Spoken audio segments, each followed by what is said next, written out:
kasih kepada Kak Chandra untuk membacakan Asmaul Husnanya, dan sekarang akan dilanjutkan oleh Pak Sairudin dengan ceramah dan doanya. Kepada Pak Sairudin dipersilahkan. Oke, sebelumnya suara saya terdengar jelas, Akila? Terdengar Pak, dengan jelas. Oke, baik. Sebelumnya terima kasih kepada Ananda Akila. Mohon izin Ibu Kepala Sekolah. Bismillahirrahmanirrahim. Assalamualaikum warahmatullahi wabarakatuh. Waalaikumsalam warahmatullahi wabarakatuh. Innal hamdalillah nahmaduhu wa nasta'inuhu wa nastaghfiruh wa na'udzu billahi min syururi anfusina wa min sayyiati a'malina may yahdihillahu fala mudilla lahu wa may yudlil fala hadiya lahu. Asyhadu an la ilaha illallah wahdahu la syarika lahu wa asyhadu anna Muhammadan abduhu wa rasuluh. Allahumma shalli ala sayyidina Muhammad wa ala alihi wa ashabihi wa man tabi'ahu huda. Alhamdulillah, di pagi yang indah ini kita dapat melaksanakan rutinitas kegiatan Jumat pagi SMA Negeri 82 Jakarta yang sangat baik ini. Dan semoga kita selalu diberikan istiqomah dari Allah Subhanahu wa ta'ala. Alhamdulillah, kita semua masih diberikan nafas oleh Allah Subhanahu wa ta'ala untuk bisa menjalankan kegiatan pagi yang luar biasa ini. Dan semoga bisa memberikan manfaat, amin ya rabbal alamin. Khairun nas anfa'uhum linnas. Sebaik-baik manusia adalah manusia yang bisa memberikan manfaat untuk orang lain.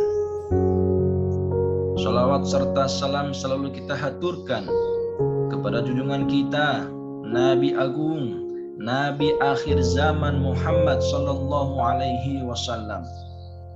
Mudah-mudahan kita semua, khususnya yang berada di Zoom meeting ini, nanti akan mendapatkan syafaatul utma, pertolongan besar dari baginda Rasulullah Muhammad sallallahu alaihi wasallam nanti ketika di yaumil akhir. Amin ya rabbal alamin.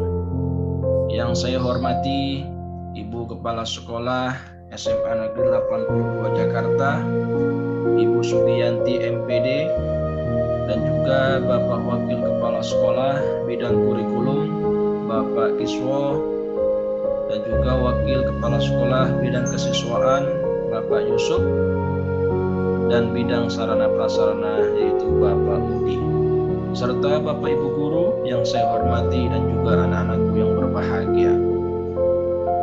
Pada kesempatan yang mulia ini, saya minta izin ingin menyampaikan tentang roda kehidupan. Roda kehidupan itulah barangkali salah satu ungkapan yang pas untuk menggambarkan perjalanan kita di dunia yang fana ini. Roda yang terus berputar, kadang di atas dan kadang pula di bawah. Ada kehidupan dan juga ada kematian. Ada kondisi sehat dan ada kondisi sakit. Ada rasa senang dan ada pula rasa susah.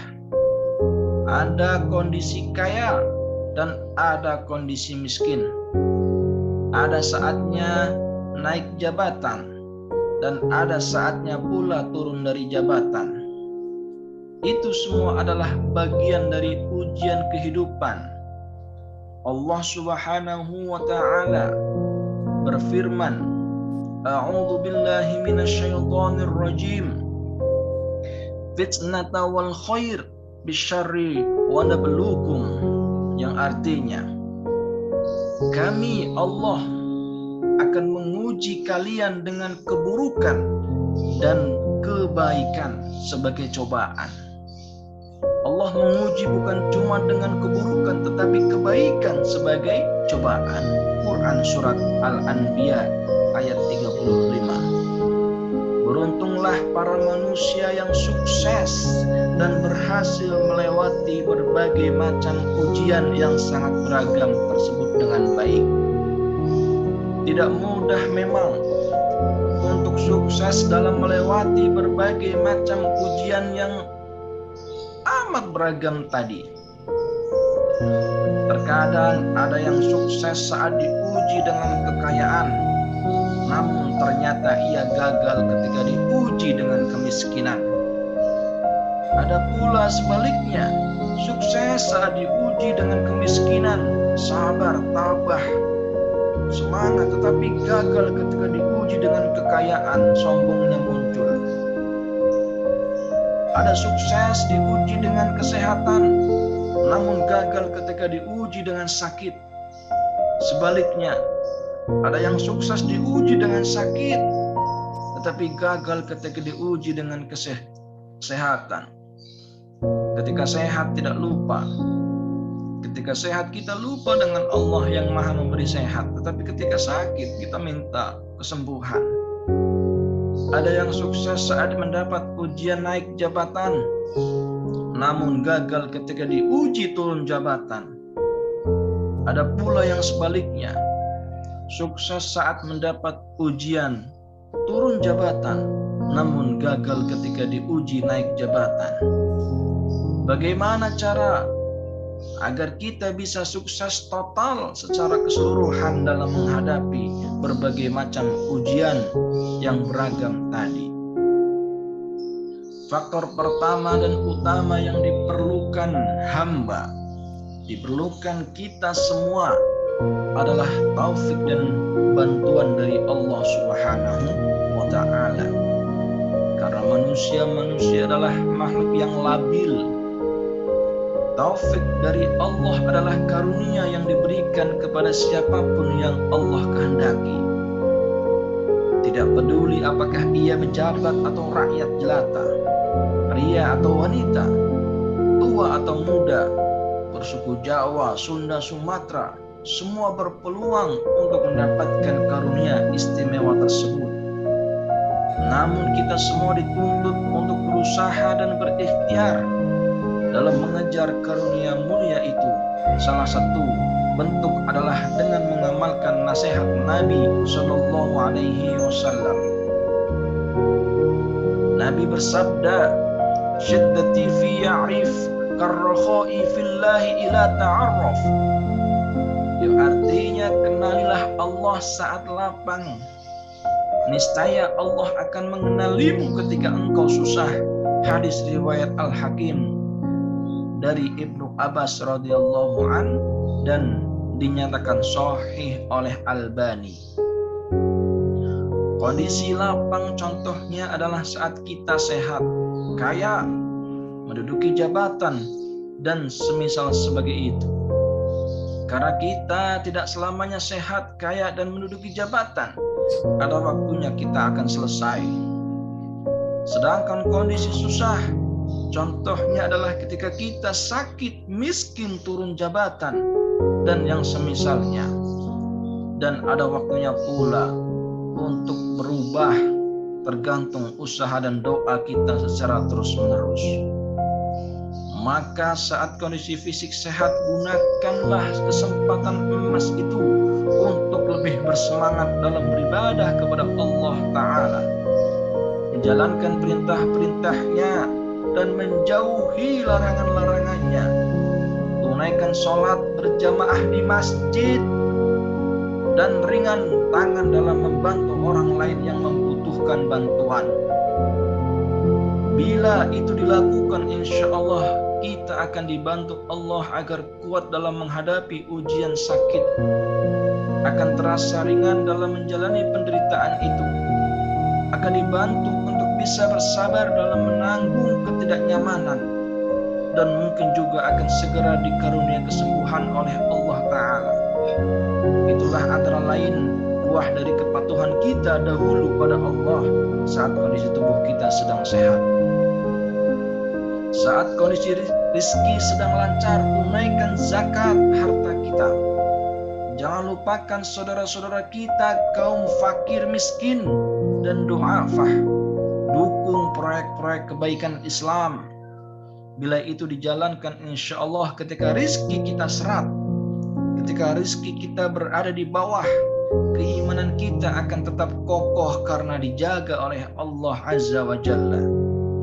Rizki yang sedikit akan tetap mencukupi kebutuhan kita karena diberkahi oleh Allah, dan mungkin badai ujian ekonomi tersebut akan segera berakhir. Itulah antara lain buah dari ketaatan kita dahulu pada Allah saat rizki sedang lancar. Tidak jauh berbeda manakala kita menduduki kursi jabatan. Pergunakanlah kesempatan emas itu untuk mematuhi dan menjalankan aturan-aturan Allah, bukan justru melanggarnya. Ada kala kegiatan-kegiatan yang tidak menabrak aturan agama. Berusahalah untuk meningkatkan kesejahteraan rakyat, bukan justru memperkaya diri sendiri dan kroni-kroni. Imbangkanlah bangunan fisik dan mental, jasmani dan rohani, jangan timpang antara keduanya. Anak-anakku juga yang mempunyai jabatan seperti halnya menjadi ketua kelas di kelas masing-masing, atau ketua OSIS atau juga ketua ROHIS, selalu bergandengan tangan untuk bersama-sama membangun kegiatan yang bagus di SMA Negeri 82 Jakarta. Apabila seluruh kebaikan itu ditunaikan, insya Allah saat turun dari kursi jabatan, kita akan tetap disegani dan dihormati oleh rakyat dan bawahan. Akan ikhlas dalam menjalani ketetapan Tuhan, serta yang paling istimewa dari itu semua, insya Allah akan meraih keridhaan Allah yang Maha Rahman. Itulah antara lain buah manis kepatuhan kita kepada Allah saat dahulu sedang menduduki jabatan. Allah Subhanahu wa Ta'ala mengingatkan kita bahwa hakikat kekuasaan dan kemuliaan itu adalah milik Allah Azza wa Jalla. Dia yang memberikan jabatan kepada siapa yang dihendakinya, dan dia pula akan mencabut jabatan dari siapapun yang dikehendakinya. Allah berfirman di dalam surat Ali Imran yang artinya, katakanlah Muhammad, wahai Tuhan pemilik kekuasaan, Engkau berikan kekuasaan kepada siapapun yang Engkau kehendaki, dan Engkau cabut kekuasaan dari siapapun yang Engkau kehendaki. Engkau muliakan siapapun yang Engkau kehendaki, dan Engkau hinakan siapapun yang Engkau kehendaki. Di tangan Engkaulah segala kebaikan. Sungguh Engkau maha kuasa atas segala sesuatu. Quran surat Ali Imran ayat 26. Maka jangan sampai karunia Allah berupa kekuasaan itu justru digunakan untuk melanggar aturan sang pemberi kekuasaan tersebut, yakni Allah Subhanahu wa Ta'ala. Demikianlah yang dapat saya sampaikan dalam kesempatan yang mulia ini. Semoga ada guna dan manfaatnya bagi kita semua. Semoga kita semua selalu dijaga oleh Allah Subhanahu wa Ta'ala dari kesombongan yang terucap dari lisan atau yang disebut takabur, dan kesombongan yang keluar dari dalam hati disebut ujub. Amin ya rabbal alamin. Kita hanya manusia yang lemah dan fana, dan semoga semakin kokoh untuk bersama-sama membangun negeri lebih baik lagi. Saya akhiri, kurang lebihnya mohon maaf lahir dan batin. Wassalamualaikum warahmatullahi wabarakatuh. Waalaikumsalam warahmatullahi wabarakatuh. Terima kasih sekali kepada Pak Sairudin sudah untuk mengisi acara ceramah pada pagi hari ini. Sepertinya itulah acara tadarus pada pagi hari ini. Terima kasih kepada semua guru serta teman-temanku yang sudah hadir di Zoom meeting ini. Kita akan bertemu lagi di lain kesempatan. Saya selaku MC mohon maaf bila membuat kesalahan atau salah kata. Terima kasih dan sampai jumpa. Wassalamualaikum warahmatullahi wabarakatuh. Waalaikumsalam. Pada Kepada seluruh teman-temanku, siswa-siswi bisa dipersilakan untuk meninggalkan Zoom ini, dan kepada guru-guru akan ada briefing setelah meeting. Terima kasih semuanya.